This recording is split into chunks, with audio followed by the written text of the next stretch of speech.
Wassail, beautiful pilgrims. So I'm at Plus Hulk. Look, that's the train tracks. And with any luck, if I talk for long enough, which I often do, a beautiful little Ivor the Engine steam train will go by. So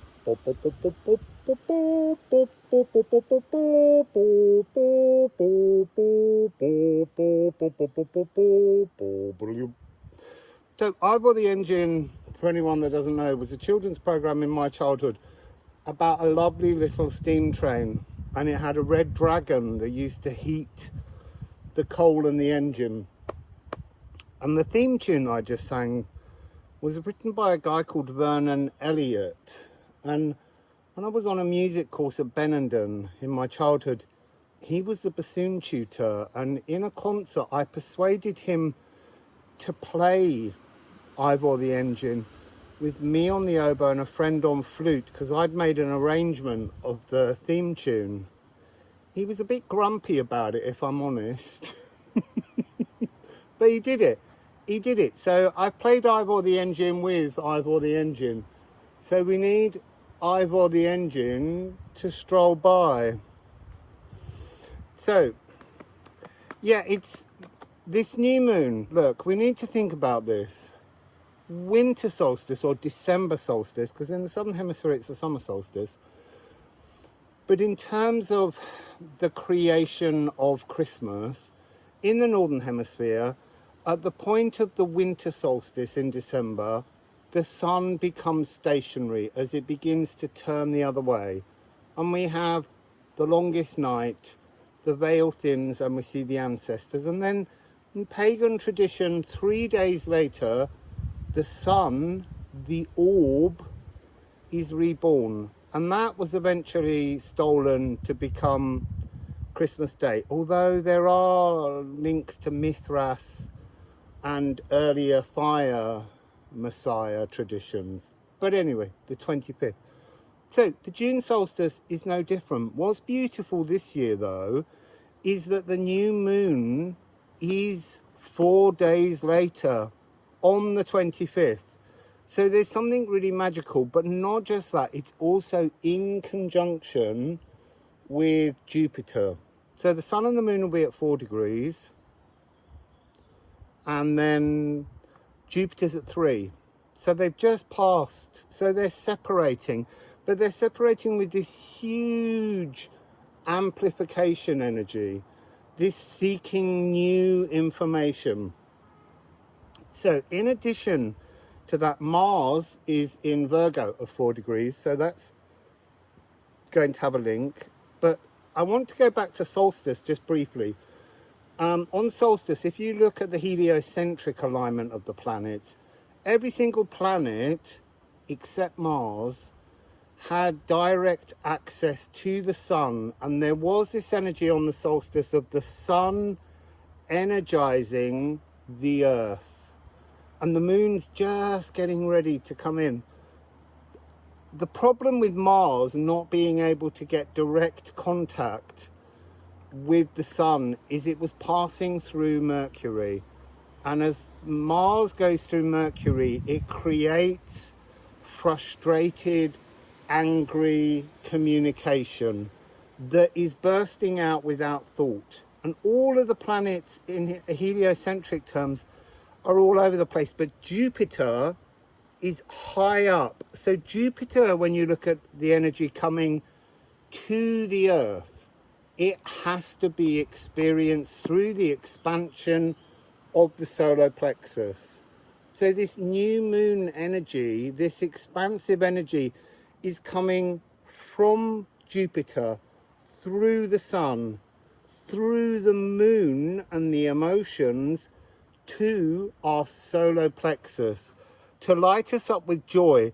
It's kind of like Jupiter is the energy wings, it's G, and there's something about the energy wings at this point almost being blown out of the water, because first of all, third eye intuition and then the solar plexus energies are the more important. So it's almost like a temporary turning off and turning it back on again. The Jupiter energy turns off, turns back on. They will move out of the way, but that energy will then be filtered constantly through the sun. It won't feel so emotionally charged and aggressive, because that's what's been coming through. Everyone's been feeling very aggressive. You see, and look, these first two cards that are coming through, solar eclipse, because there is a kind of energy of solar eclipse that comes out in this kind of frequency, but also trine. So here we're really looking at what trines, what's dipping out, what's going into a temporary shadow will be the other water signs. That's really interesting. So we're kind of looking at what you have in your placements in Scorpio and Pisces and Cancer. Don't forget, because we need that grand water trine. It's interesting because we've been getting the messages all about the grand air trine that's coming with the equinox. So yeah, this Viennese waltz, this naturally auspicious formula, moving as one harmonious body. So I'm being given this notion that we need to look at all three of our water houses, what house they represent for us, what house also they represent collectively. We can't avoid the collective frequencies that are going on here. So you need to see this as house 4, the home, emotional stability. What isn't stable also needs to be looked at in Cancer. So look at your Cancer placements, and it will be a different house for you in your personal natal chart. Then Scorpio, house 8, the energy of re-death and birth. What can you be brave enough and strong enough to transform? And then house 12, Pisces, let go of it. Just like that. Just let go of it. So yeah, a really interesting frequency. The other one that's been coming through, I know, I'm going to leave it and try and remember to come back to it. If it shows up, it's relevant, but it's the other cardinal signs. Let's just see what we get. Semi-sextile, the tangible path of potential. So the new seeds of a brand new future, a new healing that's coming through, you will find in your natal chart, Leo and Gemini. So look at what you have in Leo and Gemini, or what house they are, but also consider them as being, again, collective. Let's understand how astrology really helps us. There are collective energies as well as personal, and there's a lot of big, collective planets all moving into new signs. So here we're really looking at this kind of building blocks, something new. You see there's an energy of it's already seeded. Now you have to grow the fruit. That was when I was on the walk up here. There were lots of brambles. They've lost all of their petals. They've been fertilized, and now they're ready to fruit. It's a whole different frequency. House 5 for Leo is going to give you the energy of playful pleasures, a 9/8 rhythm, something very dancey, something very alive. Solar plexus. So that's what you're looking at in your Leo placements. And in your Gemini placements, you're really looking at the environment around you, the local environment. And by the local environment, it's that story I just told you. Seeing the messages in the natural world around you. It doesn't matter where you live. You could live in somewhere very urban and concrete, but plants will find a way to show you things. If you live somewhere that's very desert-like, then you look for the patterns that the wind has created across the desert. You are being spoken to. The world is reaching out to speak. So what else would you like to add? Is there anything else on this deck before we switch? No train yet, which just means I'll talk for longer. I want a train! Come on, A4! I'm so sorry, I'm not very good at Welsh accent. Although weirdly I'm better at it in the place because it's the energy of the land. Air. Rational thought editing. So this is the air signs. So I immediately was getting that energy of, sorry, Libra. There's a whole... So Libra, Aquarius and Gemini, but it's the fact that it was drawing me towards Libra, but I feel like it's an overhang on this tangible path of potential. Because if we look at this as an air trine, it becomes new thoughts. And this is what we're building. So it begins with Gemini, mutable energy, opening space in your thoughts, in your patterns, to allow Libra to bring in new cardinal frequencies. That happens on the 6th for us, because it's all about Mars at the moment. On the 6th of August, 2 days before the Lion Gateway, Mars will enter Libra. That will bring this energy through, because these are long motions, they're not rapid. And then we're going off to Aquarius to fix in those new ideas. So let me go to the Liffruma deck, and then I've got the ceramic runes. Come on, train, you want a train? I'm also hoping to take us to Port Merion. I don't know whether any of you know a program called The Prisoner from the 1960s. It was filmed in Port Merion. It's a really wonderful village. But the key phrase, which I think is relevant, I am not a number, I am a free man. Which the guy who is the prisoner keeps shouting because he's number 6 or something. I never really watched it. But it would be nice to go and visit Port Merion and do some readings there. I want a train. So here we're getting this energy of Eeyore. World serpent. There's always some point in time that is destined. You see, there's something here about being slightly out of alignment with time during this 3-day solstice energy. A bit like my video I did for solstice, where the audio was not in alignment. It was like 2 timelines being experienced at once. So there is always some point in time that is destined. How that fated moment unfolds is in our hands as we step towards it. You can remain static and not step towards a destiny, or you can engage with it. I feel like it might rain shortly. So Thor and Yor were forever woven together, always destined to die together. Pierce and stitch a pathway toward your Eeyore. Start sowing fearlessly further onwards. Do not skirt your issues. Eeyore is a time-given gift. I feel like I can hear a train. Choo choo. Yeah, I feel like I can hear the chugging of the engine. With any luck, I thought the engine will come by in a minute.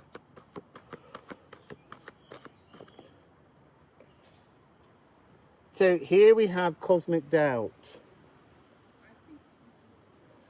Cosmic Doubt is Condor.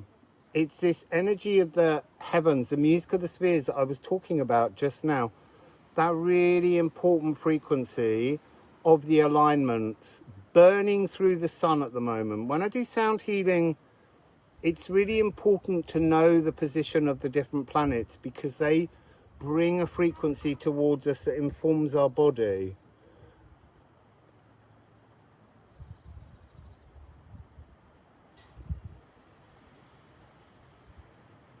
So there's an energy here of covetous desires that's holding us back.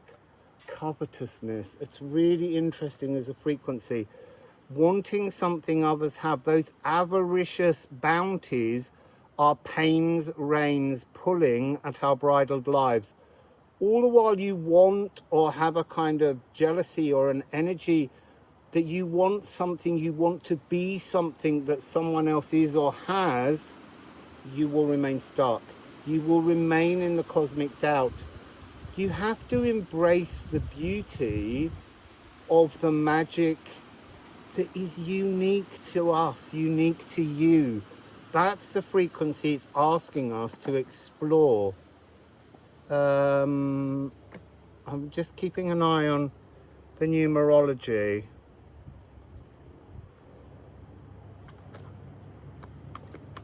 So what else, Liffruma? It's okay, we've not been talking for very long, and it's only a single line track. I just really want a train to whiz by.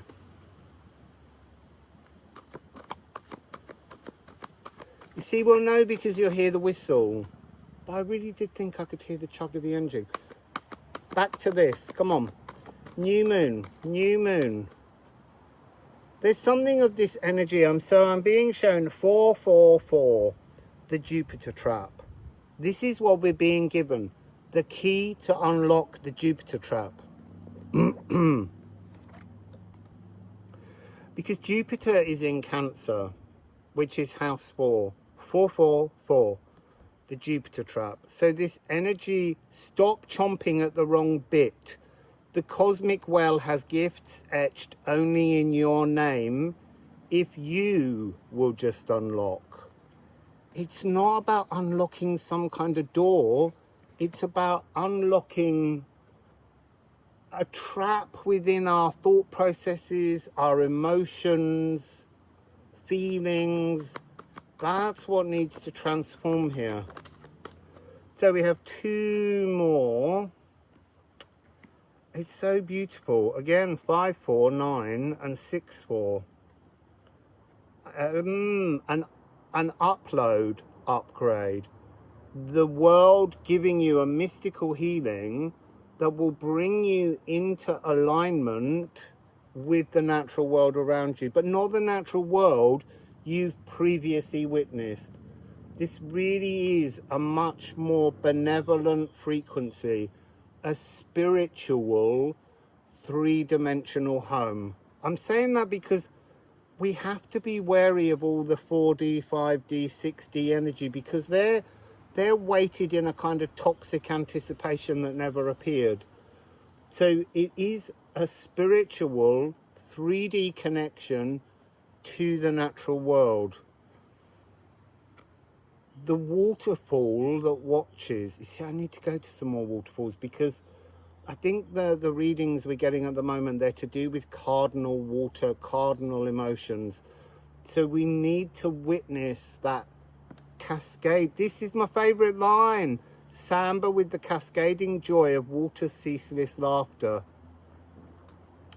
When the taste of everything has soured, even love is pestilential and all is winter bleak.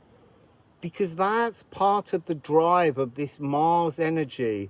Mars that still believes it should be the warrior rather than Mars that knows it's the farmer. The farmer works with love. The warrior works with a distorted love that becomes pain. But we have to acknowledge that if we want to change it. So let's get some ceramics. I'm not going to put them down there because it's rather muddy. I'm going to have a muddy bum. Where's my train? Oh, come on, we want a train. So, Mona, this is a new moon reading.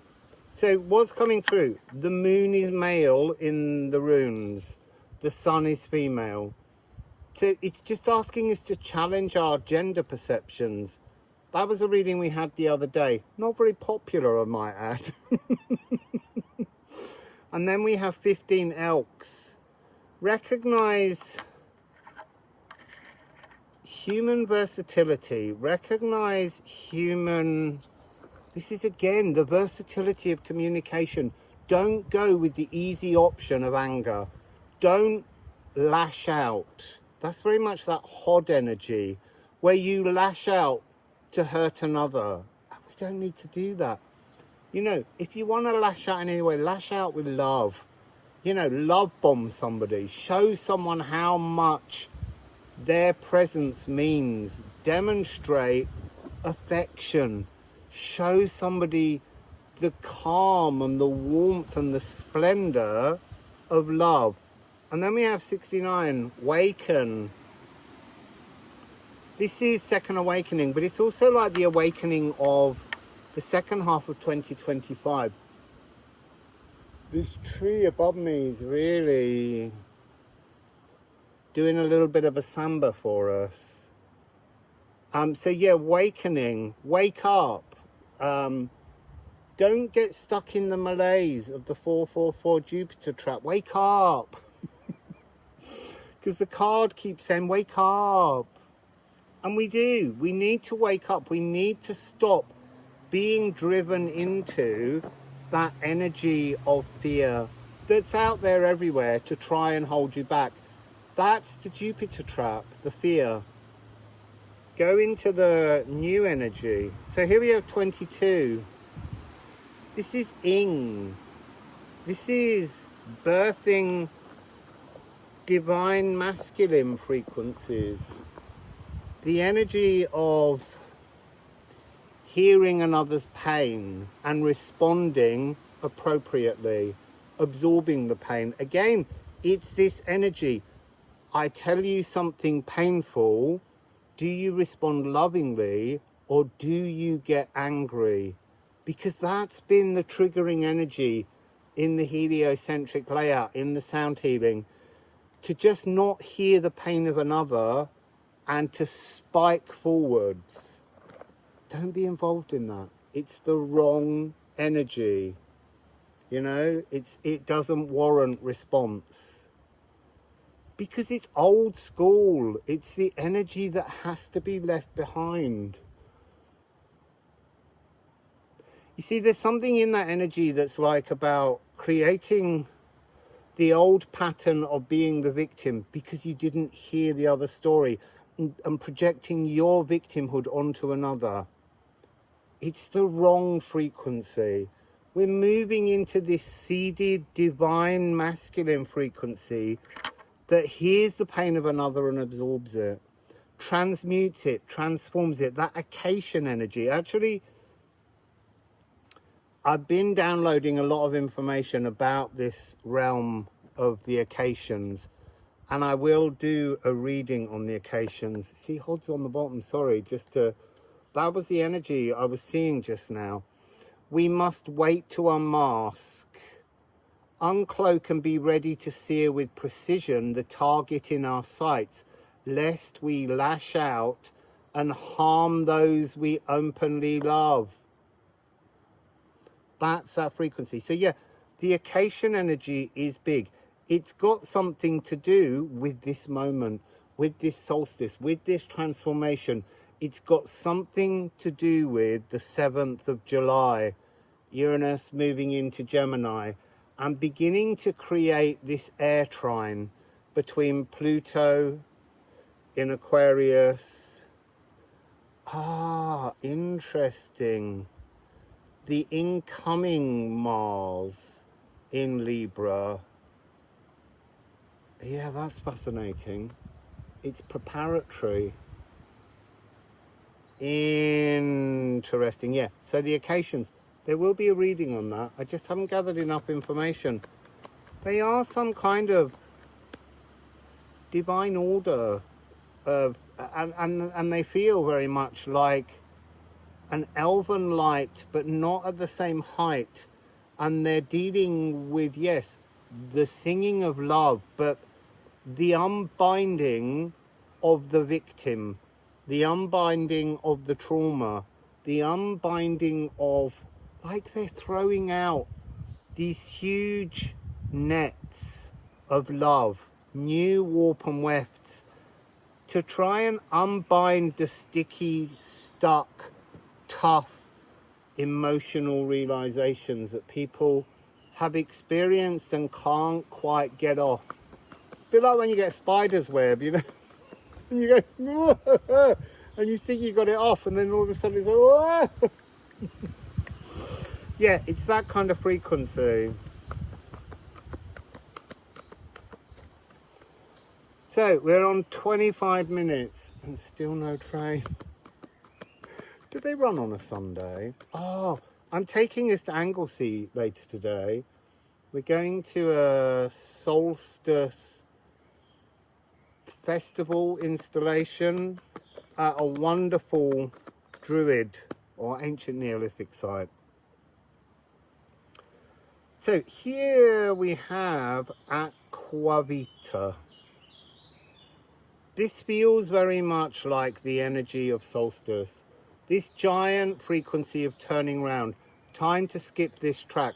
Time to skip the old. Time to skip the fears. Time to skip the anger. We have to move with the truth. We have to be heartened.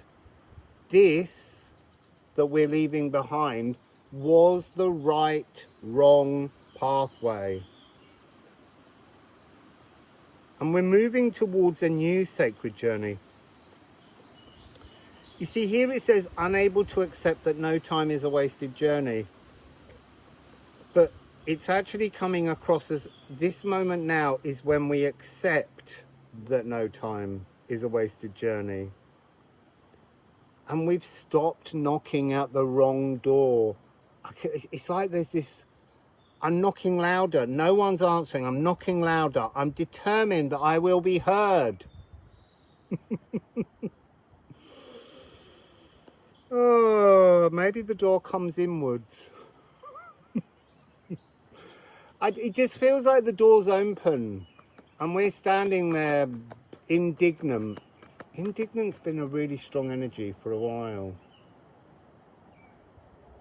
I really thought that was a train engine chugging.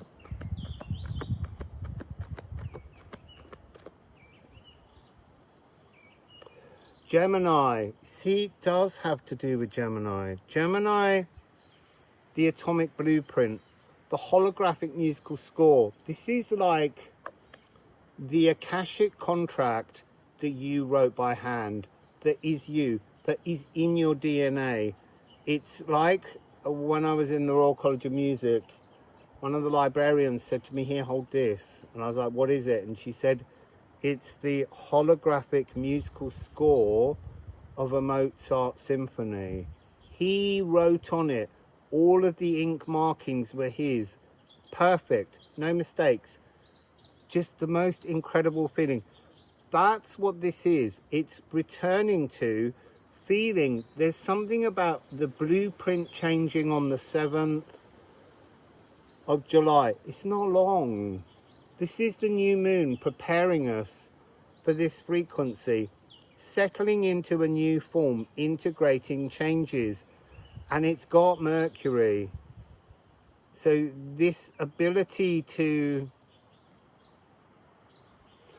communicate authentically, because part of the difficulty is when we have the wrong frequency in Gemini, you get that jittery nerves, you weaponize gossip, the hedonist who never leaves. And they're the energies that just need to be left now.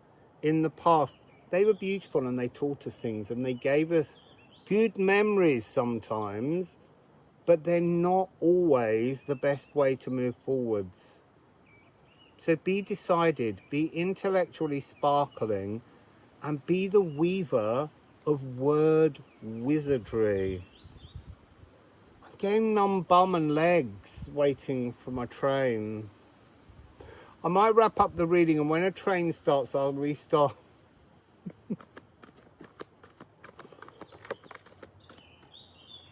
Because I feel like the cards are just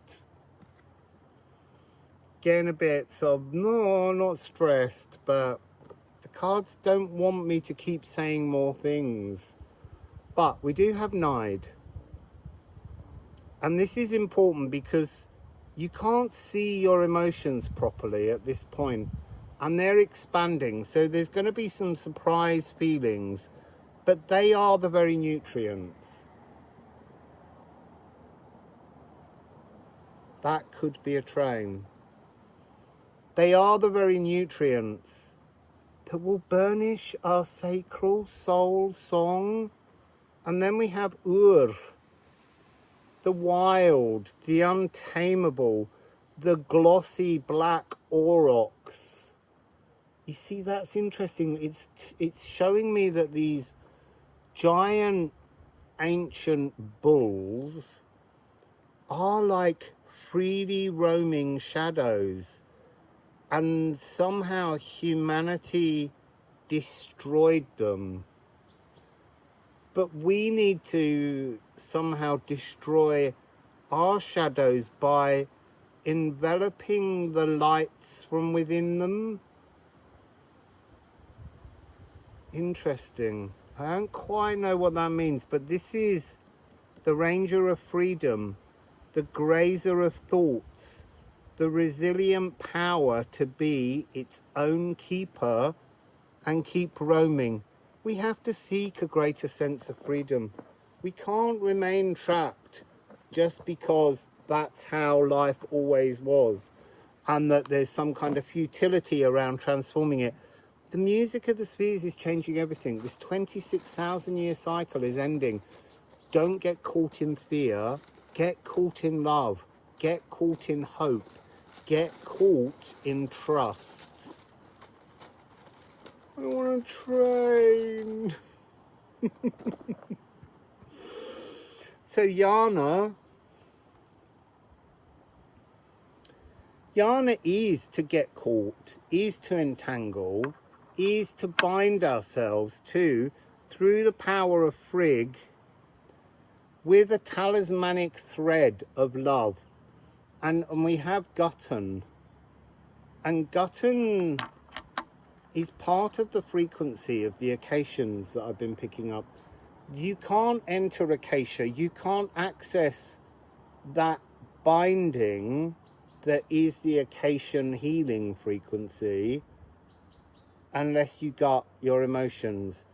There has to be some kind of, I think in the channeling it was, you have to release the anger. This energy of going from warrior to farmer is essential to accessing the healing codes of Acacia, these golden tears that will transform us. You can't take anger in. Anger will keep you stuck. Anger harms. Anger, when we are angry, it gets inside the chest and it hurts us. But there is something in this frequency. Don't project your anger on another, because right now it will come back and it will get to you. It's almost like there is a cosmic mirror that's trying to stop anger, vitriol in the other sense. We need to be in the energy of beauty and calm. I'm just talking endlessly now, waiting for a train. I just see, and they're making poetry out of it. I'm waiting for a train, and then after the pain, the heartache, the leaching out of all your positivity, exploring all those shadows, is the bliss. The train is the journey to the pain. The returning ride is the celebration of the bliss. I'm trying to do all these train references because I want a train. So I think rather than keep talking, I just don't want to turn it off. We want a train.